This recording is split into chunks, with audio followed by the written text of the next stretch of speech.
Have you ever wondered how to increase red blood cells in your body? It's a profound question that strikes the heart of human biology and physiology. At first it may seem like a minor issue, but when you realize the fundamental role these tiny cells play, you quickly understand why it's so essential. Red blood cells, scientifically known as erythrocytes, are the most common type of blood cell, and the primary means of delivering oxygen to body tissues. Their primary function is to pick up oxygen from the lungs and deliver it to the rest of the body, where it is then used to produce energy. Without adequate production of red blood cells, the body would slowly starve for oxygen, leading to fatigue and a variety of other health issues. So understanding how to increase them is crucial for maintaining optimal health. But before diving that can influence their production, let's explore how these vital cells are produced.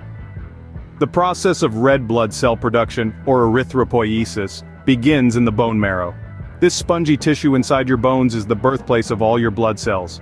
Once in the bone marrow, immature red blood cells, known as erythroblasts, undergo a series of stages to become mature red blood cells.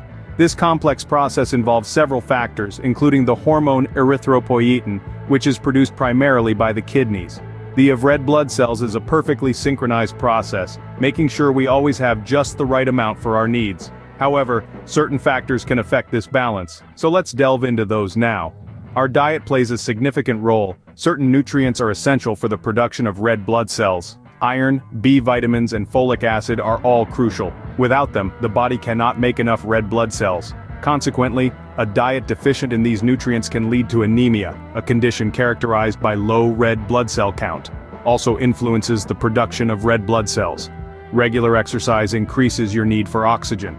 To meet this demand, your body will produce more red blood cells. This is why athletes often have a higher red blood cell count than non-athletes. On the other hand, certain diseases and conditions can negatively impact red blood cell production. For instance, disorders of the bone marrow such as aplastic anemia or leukemia can drastically reduce your body's ability to produce red blood cells. Another critical factor is hydration. Dehydration can cause your blood to become thicker, making it harder for your red blood cells to deliver oxygen. Therefore, staying hydrated is essential for maintaining healthy red blood cell levels. Age can also influence red blood cell production.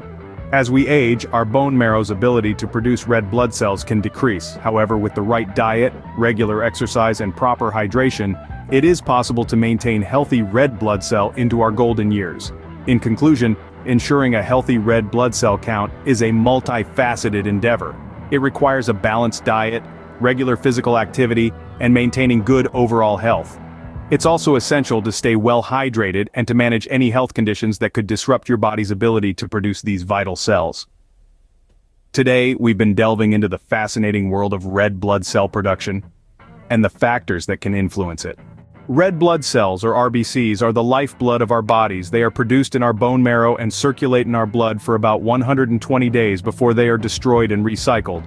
But what happens when this process is disrupted and our red blood cell count is low? This condition is known as anemia and can lead to symptoms of weakness and fatigue. So, how can we ensure our bodies are producing enough red blood cells? It all starts with our diet.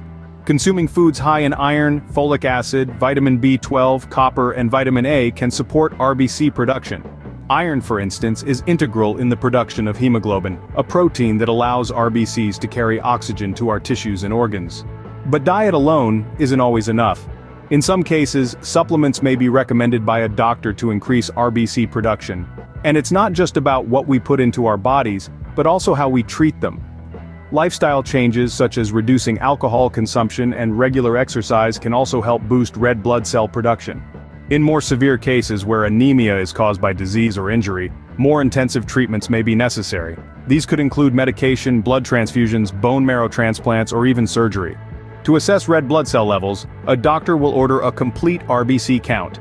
This gives them a clear picture of your red blood cell levels and helps them determine the appropriate treatment. In summary, red blood cell production is a complex process influenced by many factors including our diet, lifestyle, and overall health. By understanding this process and taking steps to support it, we can help ensure our bodies are well supplied with the red blood cells they need to function effectively. So, the next time you're feeling a little fatigued, consider what you've learned today. Could a few dietary tweaks or lifestyle changes help boost your red blood cell production? It's certainly food for thought. Remember, knowledge is power, and understanding how our bodies work is the first step to maintaining optimal health. Thank you for joining us on this journey into the world of red blood cells. We hope you found it both informative and engaging. Stay curious, stay informed, and most importantly, stay healthy.